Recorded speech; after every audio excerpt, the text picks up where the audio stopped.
If you are new to real estate investing, you should stop investing in Baltimore unless you do this first. Hey, this is Blair, the Mad Scientist, and I want to welcome you to my channel. First thing I need you to do is make sure you like, leave a comment, and don't forget to hit that notification bell so that we can be top of the algorithm on YouTube.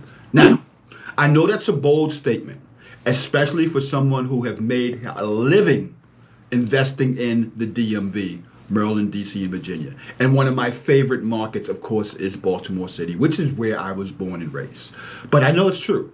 And here's the reason why I say this to you. Because those of you who are new to the business, you may not have built up your knowledge as a relationship to neighborhoods. And in Baltimore, it's a neighborhood by block situation. So if you don't know this area, if you don't know the different nuances that Baltimore can hold for you, you can lose your shirt investing in Baltimore. I want to give you guys the 7 zip codes that could really bury you alive if you are new to investing in Baltimore. Now, when it comes to the after rehab value, there's a number of ways in which you can get the proper valuation. You could actually work with a real estate agent that knows the ins and outs of dealing with investing in Baltimore. Now, when I say after rehab value, I'm talking about the comps of a property, the comps of a neighborhood. Now, typically what we have is what we call the subject property, which is the property that we want to buy or the property that we want to wholesale. And then you also have the properties that make up that comp, that after rehab value. So you as that investor need to make sure that your numbers are pinpoint accurate. Now, what do I mean by pinpoint accurate? And how is comps valued? Well, this is what I want you to understand.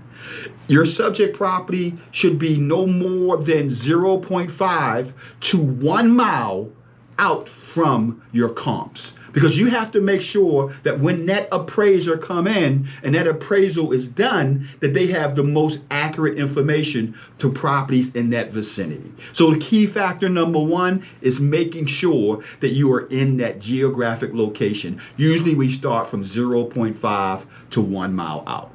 Now, yes, you can go further out when you're dealing with comps, but generally that's not done unless 1, there isn't any comps in the area at all, or 2, if you're in a rural area, suburbia, where you have a situation where there's farmland and agriculture or other instances that will allow you to go out 1 mile out from your subject property.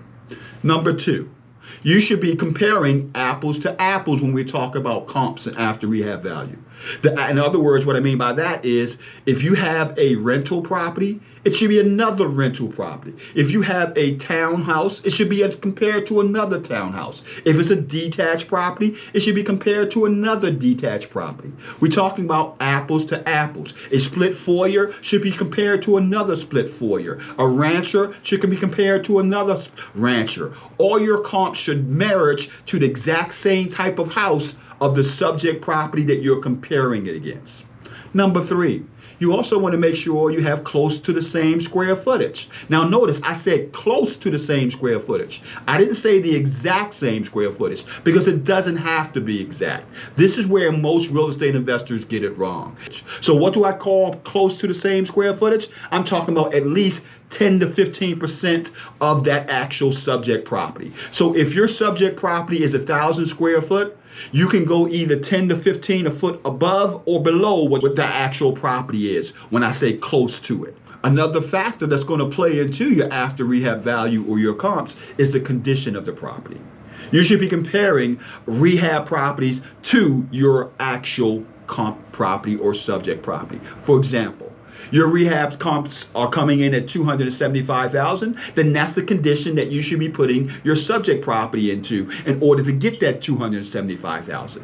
You should not be comparing your subject property to a property that's in as-is condition, because when we're talking about after rehab value, that's exactly what it means. The property that you plan on rehabbing or wholesaling should be a property that has been rehabbed so that you can compare apples to apples when you're going in and factoring out the comps. Now, These are the key factors that determine whether or not that neighborhood, that actual property is going to give you the highest valuation. But that's not all. I want to give you guys the 7 zip codes that could really bury you alive if you don't know investing in Baltimore City. And here they are. 21205 and 21224. Now they both border each other, but when you get to the Monument Street, Madison, and Fayette Street area of the zip code, it can be very tricky. And what do I mean by that? You could have a block on the Madison Street where the valuation is 110,000. And then you go 2 blocks south, going towards the park, now you're at 280,000. So that's what I mean. You really have to be understanding of those different numbers. If you're at that dollar amount and you're thinking that it's going to be a great rehab for rent, and then you come to find out that your valuation is only 100,000+ when you're expecting 200,000+, that could break your career. That could break the bank for your real estate business. The same can go for 21213 zip code, the Bel Air Edison area, especially near Clifton Park. That area can be very tricky when it comes to understanding valuation, especially when it comes to rehabbing and also buying and holding.